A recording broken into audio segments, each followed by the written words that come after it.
December 10th, 1938. Chemist Otto Hahn's hands were trembling. In the basement of the Kaiser Wilhelm Institute in Berlin, inside the lead-lined laboratory, he stood before a glass tube.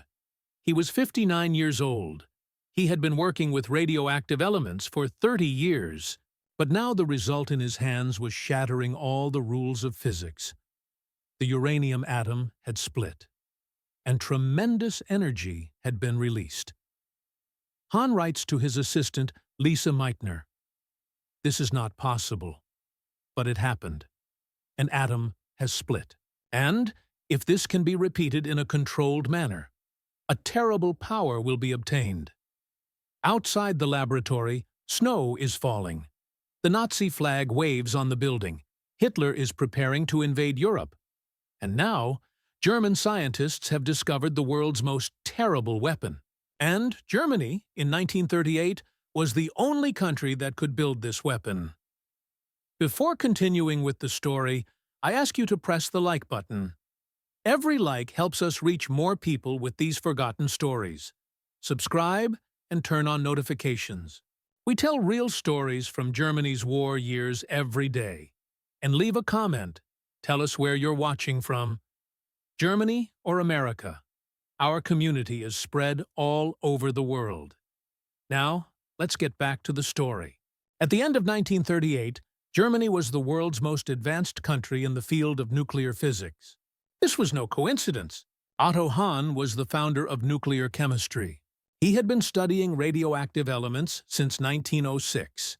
He had discovered new isotopes. He had understood radioactive decay processes. He had worked with Lise Meitner for 30 years. Lise Meitner was an Austrian Jewish physicist. As a woman in the early 1900s, she had studied physics at the University of Vienna. She had come to Berlin. She had begun working with Hahn. Together, they had discovered the element protactinium. In March 1938, Germany annexed Austria. Anschluss. Meitner became a German citizen overnight. Jewish laws began to apply to her as well. She was expelled from the university. Her work was banned. In July 1938, her friends smuggled her out. She crossed the Dutch border. Her passport was invalid. Border guards could have stopped her, could have sent her back, or worse. But she got through. She reached Copenhagen. From there to Stockholm. And there, in Sweden, in December, she received a letter from Otto Hahn. The letter was 3 pages long. Hahn described the experiment. Uranium, neutrons, barium. The results were absurd, but they were real. He needed Meitner's explanation. Meitner read the letter. Then she called her nephew Otto Frisch. Frisch was also a physicist. He was working with Niels Bohr in Copenhagen. They met during Christmas vacation. They walked in the snowy forests of Sweden. Meitner described the experiment. They calculated together the energy required for nuclear fission, the energy that would be released. Einstein's equation. The calculations matched. The uranium nucleus could actually be split, and when it split, it released 200 million electron volts of energy. When a single atom split, if they all could split, Frisch entered the numbers into his calculator. He saw the result. His eyes widened. "My God," he said. Meitner nodded. "The world has changed," she said. "No one knows yet. But the world has changed." January 1939.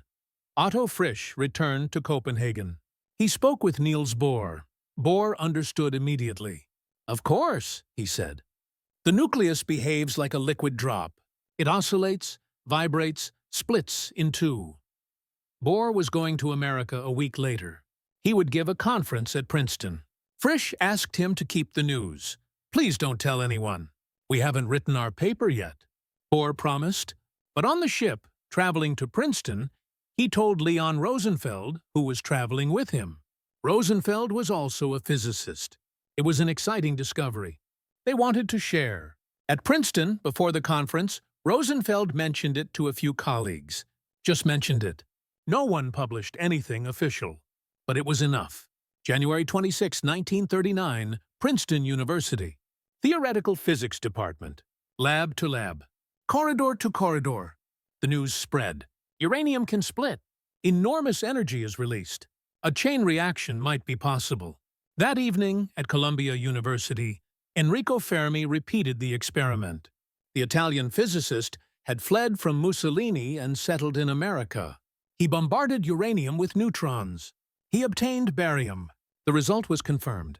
The next day, Johns Hopkins, MIT, Berkeley. Every major physics laboratory repeated the experiment. They all got the same result. The atomic nucleus could be split. And if a nucleus releases neutrons when it splits, and those neutrons split other nuclei, and they release more neutrons. Chain reaction, an uncontrollable, self-sustaining, exponentially growing energy release. A bomb. In February 1939, Leo Szilard was sitting in his apartment in New York. He was a Hungarian physicist. He was Jewish. He had fled from Hitler. And now he understood a terrible reality. Germany could make the atomic bomb. It had invaded Czechoslovakia. Czechoslovakia's Joachimsthal mines contained uranium. It was Europe's largest uranium source. Germany had the world's best physicists: Heisenberg, Hahn, Max von Laue, Carl Friedrich von Weizsäcker. Germany had advanced technology. Its chemical industry was the world's most developed. Its engineering capacity was tremendous. And Germany was Nazi Germany. It was preparing for war. It wanted to conquer the world. Szilard wrote to other Hungarian refugee physicists, Eugene Wigner and Edward Teller. Together they decided they needed to warn the American government. But who would listen to three refugee physicists? Einstein. Szilard visited Einstein at his summer home on Long Island. Einstein was 60 years old. He was famous. He was a respected scientist. And he wasn't really following nuclear physics anymore. Szilard told him everything: uranium fission, chain reaction, bomb possibility, Germany's uranium reserves. Einstein listened. Then he slowly nodded his head. "I never thought of that," he said. "But you're right. This is possible." Together they wrote a letter to President Roosevelt. The letter was polite but urgent. Uranium, chain reaction, new type of bomb, Germany's advantage, that America needed to take action. On August 2nd, 1939, the letter was signed. On September 1st, 1939, Hitler invaded Poland. On September 3rd, Britain and France declared war. World War II had begun, and the atomic bomb was no longer a theoretical possibility. It was a potential reality. 1939, Berlin. The German War Ministry held its first meeting. Subject: uranium. Participants: Kurt Diebner, Weapons Department physicist; Erich Bagge, University of Leipzig; Carl Friedrich von Weizsäcker, young theoretical physicist. Topic of discussion: can an atomic bomb be made? Answer: maybe, but very difficult. To make a bomb required pure U-235, or at least highly enriched uranium. Separating U-235 from U-238 was nearly impossible. They were chemically identical. Same element, only 3 neutrons difference. Normal chemical methods wouldn't work. The only way: isotope separation, mass-based separation, atom by atom, molecule by molecule. How? Several methods were theoretically possible. Gas diffusion. Convert uranium to gas. Pass it through a porous membrane. Light molecules pass slightly faster. Repeat thousands of times. Eventually, U-235 accumulates. Centrifuge. Spin uranium hexafluoride at high speed. Heavy molecules are pushed outward. Light molecules stay inside. Thousands of centrifuges, years of operation. Electromagnetic separation. Accelerate ionized uranium atoms in a magnetic field. Light atoms show more deflection. Collect, separate, repeat. Each method required tremendous energy. Giant industrial facilities, years of work. And finally, maybe, a few kilograms of pure U-235. Diebner calculated. At least 10-15 kilograms of U-235 were needed for a bomb. Maybe more. Critical mass was uncertain. With current technology, producing this amount would take years, maybe a decade. But there was another way. Carl Friedrich von Weizsäcker was 28 years old. He was brilliant, ambitious, sympathetic to the Nazi Party. He was also an extremely talented theoretical physicist. In October 1939, he wrote a report, titled, Production of Explosives as a Byproduct of the Uranium Machine. Content. If a controlled nuclear reactor could be built, this reactor could produce a new element. Element 94, plutonium. Weizsäcker's theory was this: if natural uranium was exposed to neutron bombardment in a reactor, some U-238 atoms would capture neutrons. It would become U-239. U-239 was unstable. It would undergo beta decay. It would transform into Neptunium-239. Neptunium was also unstable, beta decay again, plutonium-239. And plutonium-239, in theory, could split as easily as U-235. A reactor could produce bomb material while generating electricity. It wouldn't require U-235 enrichment, just natural uranium, a moderator to slow neutrons, heavy water or graphite, and time. Werner Heisenberg read this report. Heisenberg was 38 years old at the time. He had discovered the uncertainty principle. He was one of the founders of quantum mechanics. He had received the Nobel Prize in 1932. He was the face of German science. And now he was being offered to lead the German atomic bomb project. Heisenberg hesitated. He didn't like politics. He wasn't a member of the Nazi Party. He had been accused of doing Jewish physics because he defended Einstein and quantum mechanics. He had been interrogated by the SS, but he was a patriot. Germany was at war, and this project, if successful, could win the war. In December 1939, he made his decision. He would lead the project. Heisenberg's plan was simple. Step 1. Build a uranium reactor.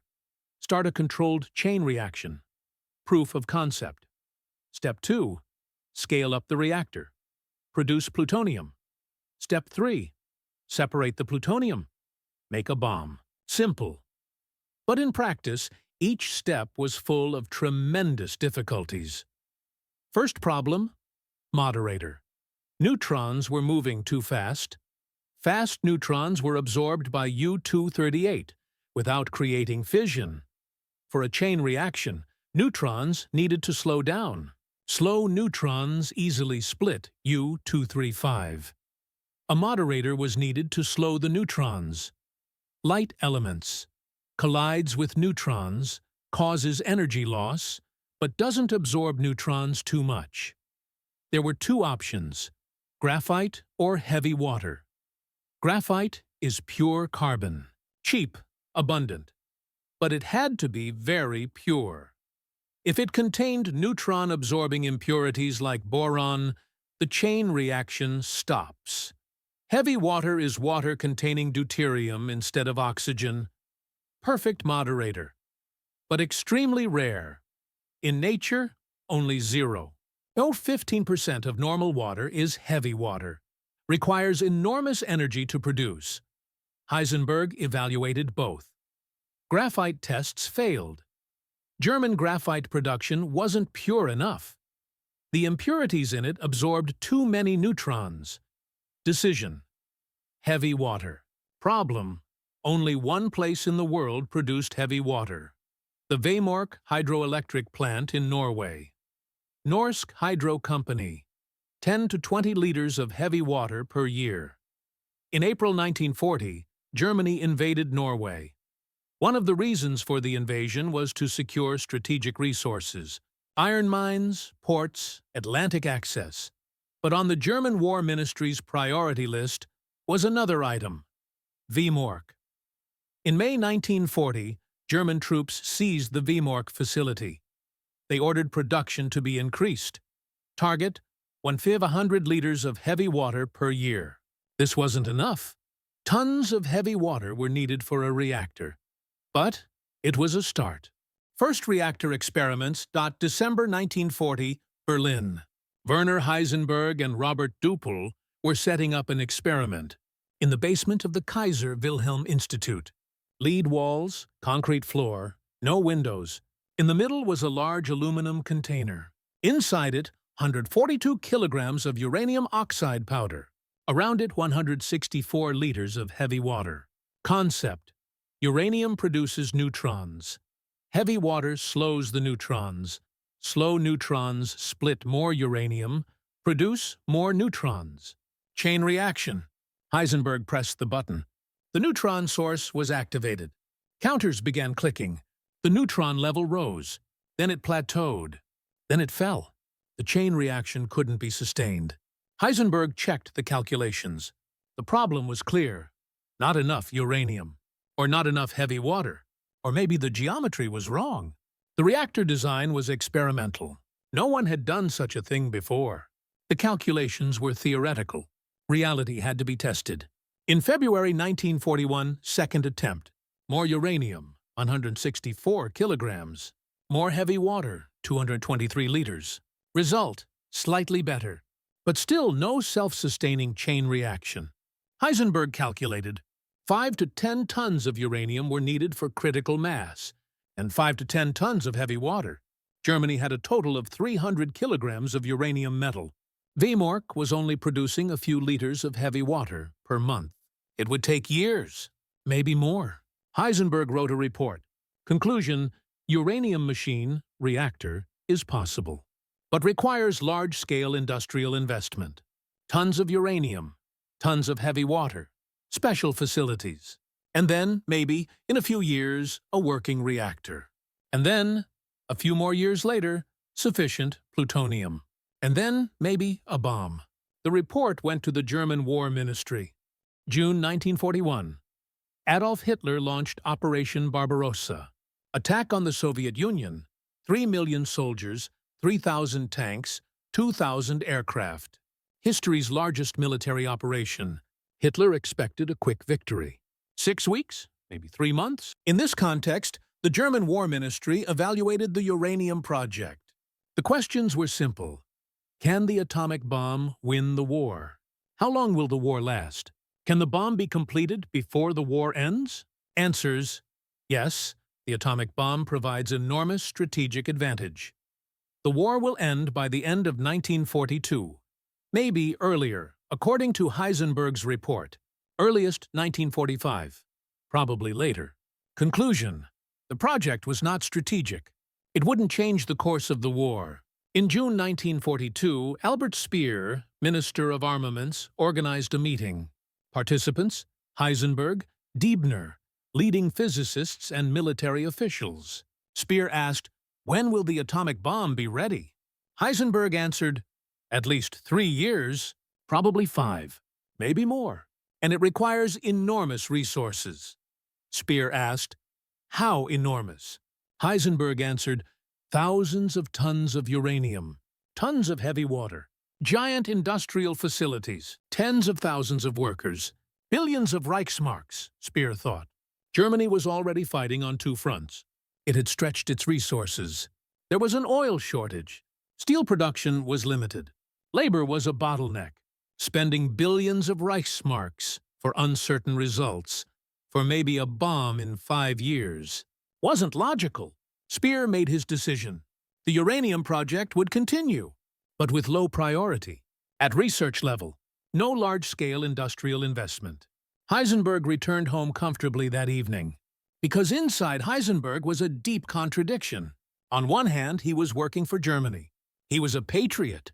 But on the other hand, the reality of the atomic bomb frightened him. Heisenberg never openly sabotaged. But did he make errors in his calculations?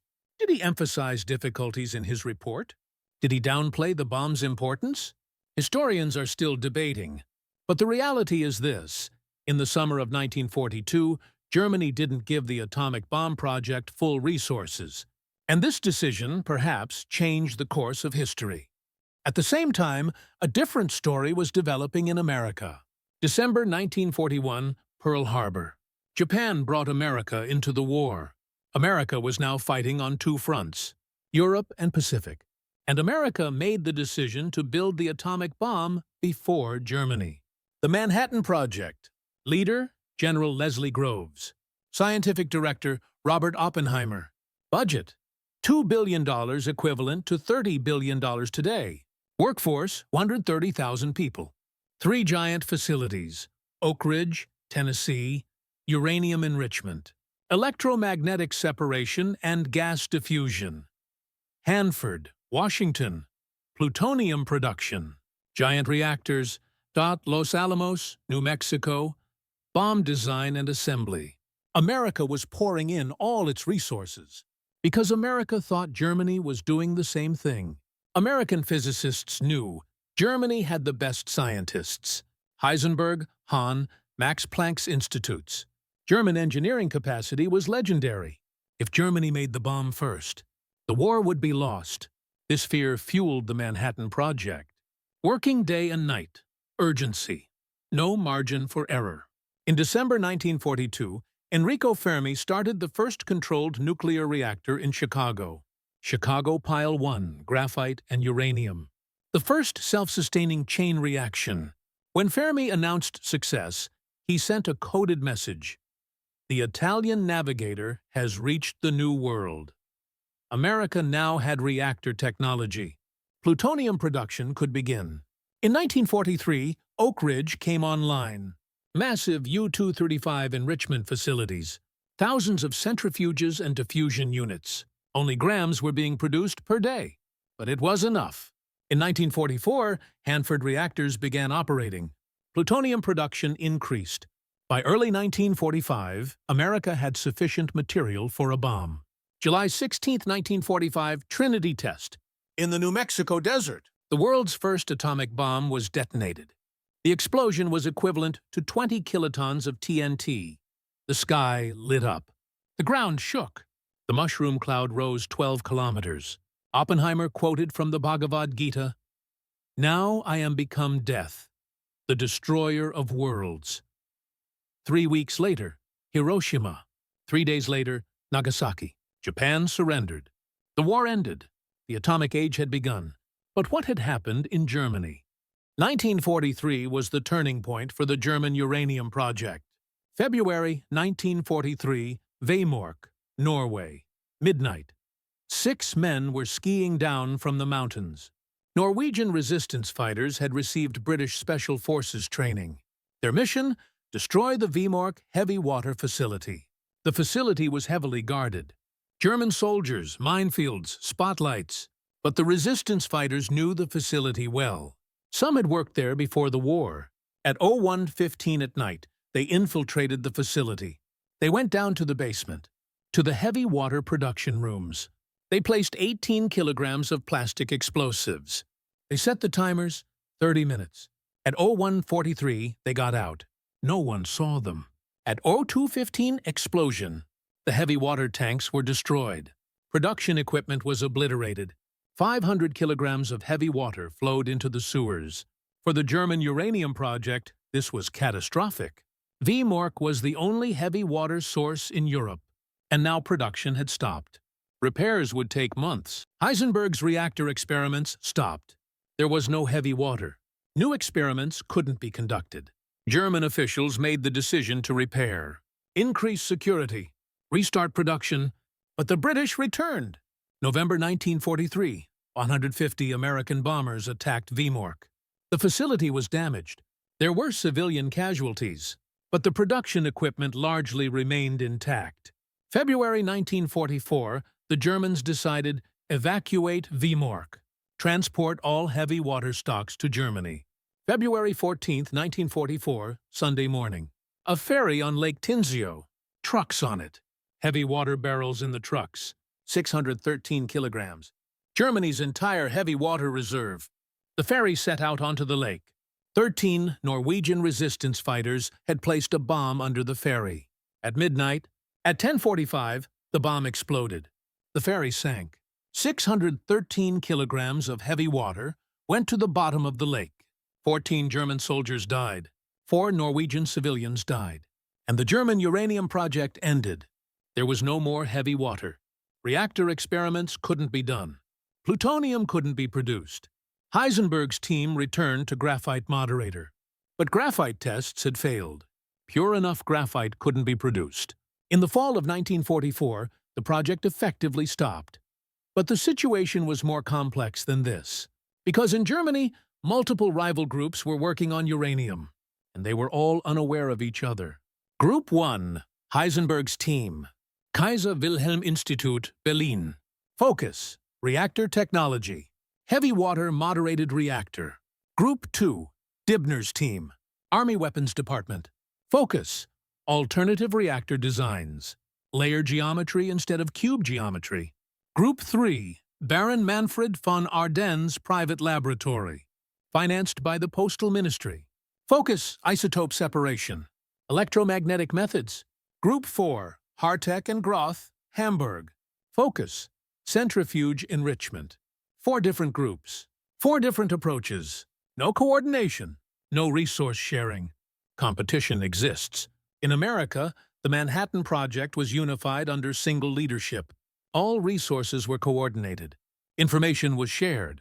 In Germany, Nazi bureaucracy encouraged factionalization. Air Force, Army, SS, civilian institutions all had their own projects. None trusted each other. This was one of the fundamental reasons for failure. But perhaps the most important question was this: did German physicists really want to make the atomic bomb? Werner Heisenberg never clearly answered this question. After the war, in the 1945-1946 period, Heisenberg was arrested. The British took him to Farm Hall. It was a mansion in England. It was full of secret listening devices. 10 German physicists were held there. Hahn, Heisenberg, von Weizsäcker, Dibner, others. They watched them, recorded their conversations. On the evening of August 6, 1945, a BBC radio news broadcast, an atomic bomb was dropped on Hiroshima. The German physicist's reaction was recorded. Otto Hahn was shocked. "This is my fault," he said. "I discovered nuclear fission," he cried. He thought about committing suicide. His friends calmed him down. Heisenberg was surprised. "How did the Americans accomplish this?" he said.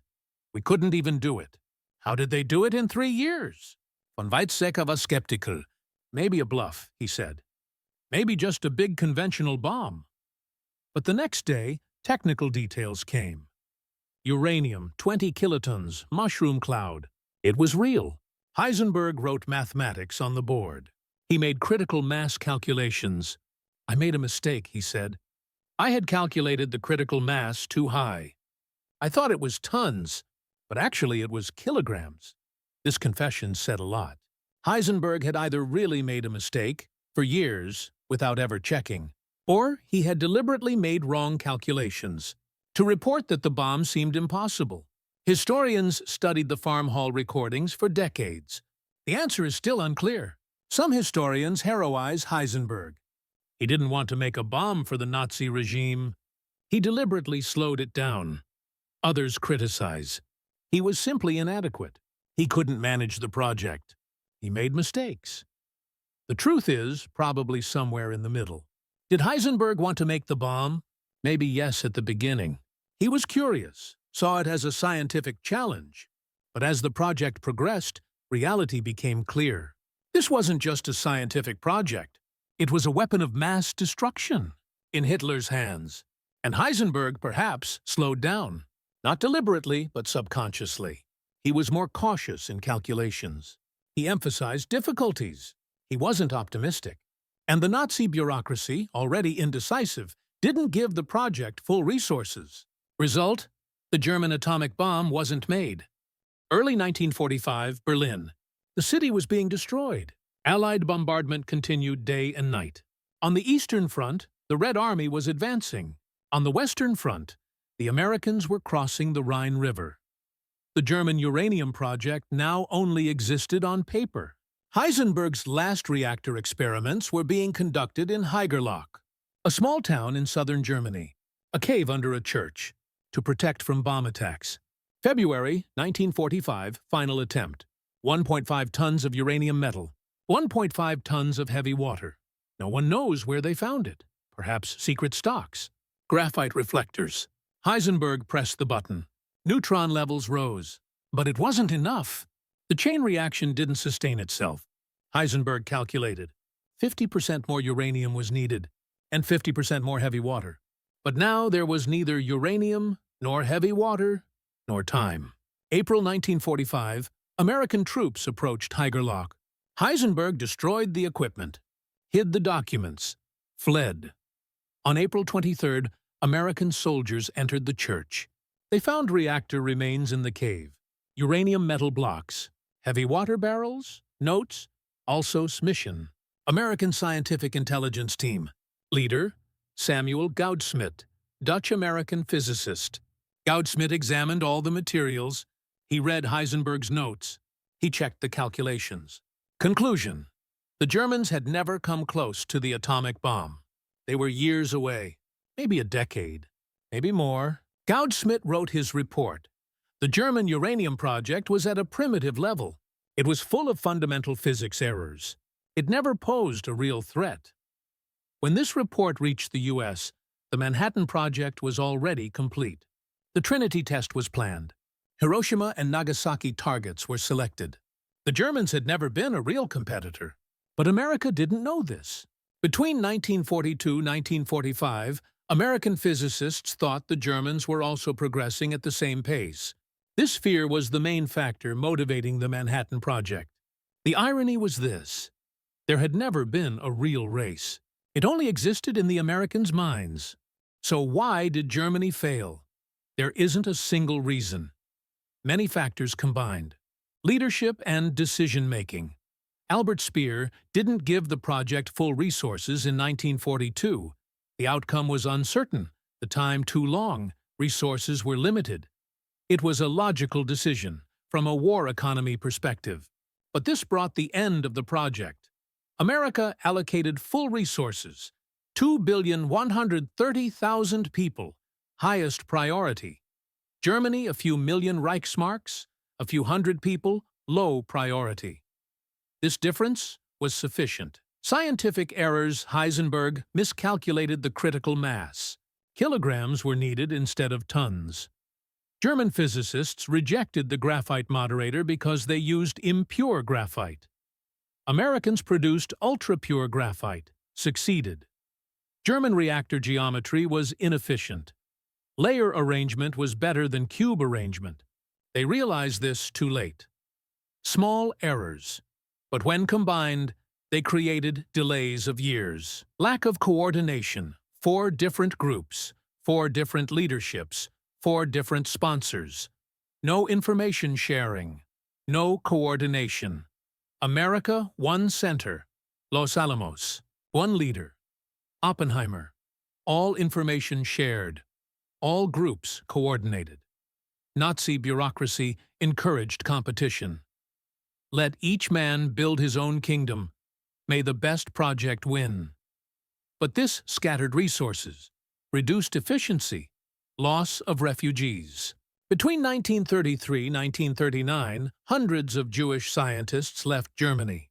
Einstein, Fermi, Szilard, Teller, Bethe, Frisch, Meitner, Wegener. The list is long. These people were the backbone of the Manhattan Project. Germany lost them, shot itself in the foot. Racist ideology was considered more important than scientific excellence. Resource shortage. After 1942, Germany was losing production capacity. Bombardment, resource shortage, labor shortage. The atomic bomb project required massive industrial facilities, like Oak Ridge, Hanford. Germany didn't have the resources to build these. No oil. Steel was limited. Electricity production was decreasing. It couldn't spend billions of Reichsmarks on an uncertain project. Heisenberg's role. This is controversial, but some evidence shows Heisenberg wasn't willing. Farm hall conversations, post-war statements. I didn't want to make a bomb for Hitler. Maybe true. Maybe self-justification. Historians are still debating, but the result doesn't change. Germany didn't make the bomb. Sabotage and resistance Vemork attacks. Norwegian. Resistance fighters, with British support, stopped heavy water production. This was critical. Without heavy water, reactor experiments stopped. Plutonium production became impossible.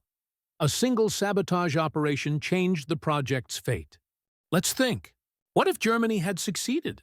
If Speer had given full resources in 1942? If there had been a working reactor in 1943? If plutonium production had started in 1944? If the bomb had been ready in spring 1945? Target, London. An aircraft. Night flight. Bomber aircraft. Similar to Bomber Harris's planes, but different payload. A bomb weighing 5 tons. Plutonium core. Detonation mechanism. If the bomb fell on London, 20-kiloton explosion. 100,000 dead. Maybe more. The city centre would be destroyed. Parliament, Buckingham Palace, Westminster. The British government could have collapsed. Peace negotiations could have started. Or worse, if Hitler had several bombs, Moscow, London, maybe one day New York. The world would be different. Very different. But this didn't happen. Because small decisions, small mistakes, small sabotages combined. Heisenberg's calculation error, Speer's resource decision, the courage of Norwegian resistance fighters, Meitner's escape. History depends on small moments. And Germany didn't make the atomic bomb. May 1945, Germany surrendered. Heisenberg, Hahn, von Weizsäcker, others, all were arrested. By the Alsos mission, taken to Farm Hall. They stayed there for 6 months. They were watched, interrogated. They heard the Hiroshima news there. Hahn was devastated. Heisenberg was surprised. Von Weizsäcker denied it. In 1946, they were released. They returned to Germany. They continued their lives. Heisenberg became director of the Max Planck Institute. He taught physics. He advocated nuclear energy. He rarely spoke about his atomic bomb past. He died in 1976, at age 74, from cancer. In an interview before his death, he was asked, "Why didn't Germany make the atomic bomb?" Heisenberg answered, "We didn't want to. We could have, but we didn't want to." The interviewer asked, "Really?" Heisenberg smiled. "Maybe. Or maybe we couldn't. It doesn't matter anymore." The bomb wasn't made. The war was lost. The world was saved. That's enough. Otto Hahn died in 1968, at age 89. Until the end of his life, he suffered guilt for discovering uranium fission. "I opened Pandora's box," he said, "and the world was never the same." Lise Meitner stayed in Stockholm. In the 1960s, she received credit for making the real physical explanation of the fission process. But she didn't receive the Nobel Prize. The award had been given only to Hahn. She never forgot this injustice. She died in 1968, at age 89. Written on her gravestone, Lise Meitner, a physicist who refused to be permanently held responsible for nuclear fission. She tried to separate herself from the consequences. But history couldn't break the connection. How close was Germany to the atomic bomb? The answer is complex. Technically, very far. At least 3 to 5 years. Probably more. Maybe could never have done it, with available resources and organization. Theoretically, close. Heisenberg, Hahn, others had the necessary knowledge. Understood the physics. The technology was known. Practically impossible. No resources, no coordination, no leadership determination. But perhaps the most important question is this. Did they really want it? Did Heisenberg want it? Or did he subconsciously sabotage it? Did German scientists want to give Hitler this weapon? History doesn't give a definitive answer. Perhaps it never will. But the result is clear. Germany didn't make the bomb. America did.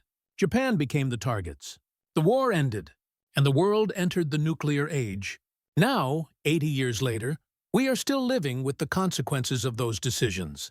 9 countries have atomic bombs. There are 13,000 nuclear weapons in the world. It all started with what Otto Hahn found in that glass tube in 1938. Barium. And the world changed. If this story affected you, please press the like button. Subscribe and turn on notifications. On the Germany at War channel, we are preserving the real stories of World War II. World War II from the German perspective. A new story every day. Thank you for watching. And let's not forget these stories.